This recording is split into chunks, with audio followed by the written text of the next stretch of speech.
Kerner. I've known a number of Scientologists personally and found them to be personable, interesting people, and above all, extremely articulate and able to express themselves. Yet there seems to be a dearth of advanced formal education in the people that run the organization. So my question is whether you know of any authoritative academic studies, PhDs or master's theses, or academics within the organization who have written descriptions and analyses of some kind. I don't mean the Lawrence Wright book, which obviously fulfills that function, but more from within the church itself. How many of its people have actually attended university or hold academic positions of some kind? Well, this is an interesting question. Really only because you're kind of asking me about something that just doesn't exist. I mean, there are people in Scientology, certainly at the public level, and some who have joined staff or moved up to the Sea Org who have academic chops or degrees of some kind, but none of that's used in Scientology. That's not the authority, or no one's degrees in Scientology that they earn in college matter at all. No one cares. If anything, an academic, a highly skilled academic education in Scientology is sort of not, I wouldn't say looked down on, but kind of, because Hubbard had really critical things to say about colleges.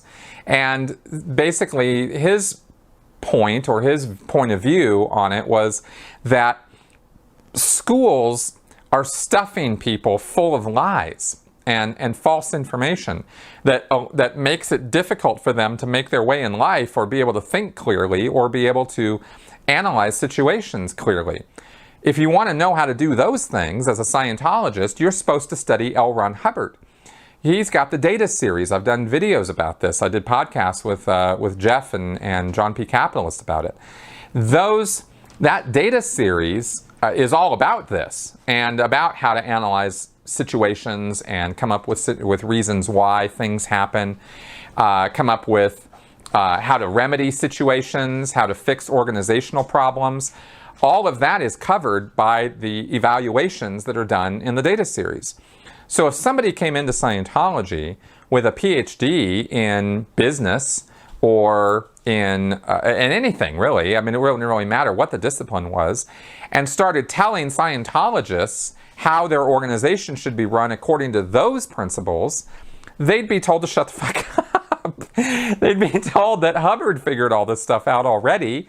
It's in all the policy letters, it's in all the bulletins, and that's how we run Scientology. We don't use WOG tech, and I understand that that's a very derogatory term, and I'm using it advisedly. That's how they talk about the technology, mechanisms, methods, techniques of the outside world, the world outside Scientology.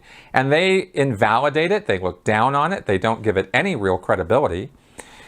The Church of Scientology, the Office of Special Affairs, has specifically commissioned academic studies of Scientology only to gain credibility and PR value for the church in the eyes of non-Scientologists.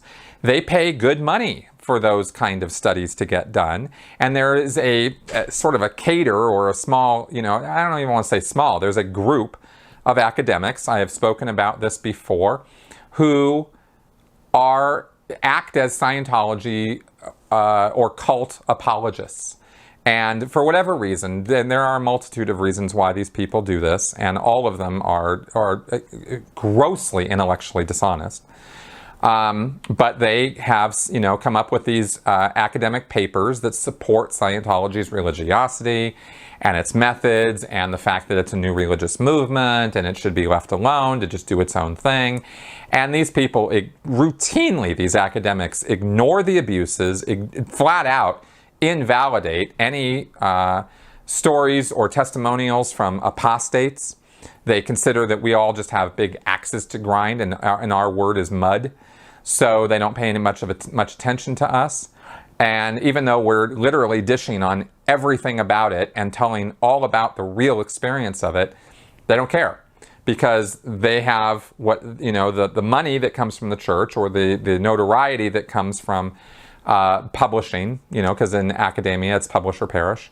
So they can publish these papers. It's very easy to do, to just regurgitate Scientology's promotional materials. And so you don't, so you have this whole slice of academia that contributes to that. And the Scientology uses them to Scientology's advantage. The academics like Stephen Kent, Hugh Urban, some of these other guys who have done real studies of Scientology and who talk honestly and openly about the abuses as well as the belief systems of Scientology. The church isn't into those guys, and they're SPs, they're bad guys.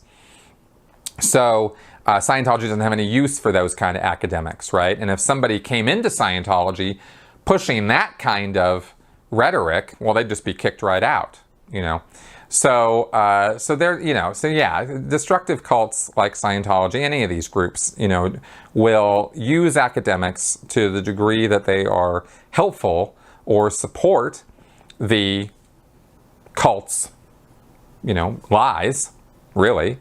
And to the degree that they don't, they have no use for them. And that's kind of really the bottom line with that.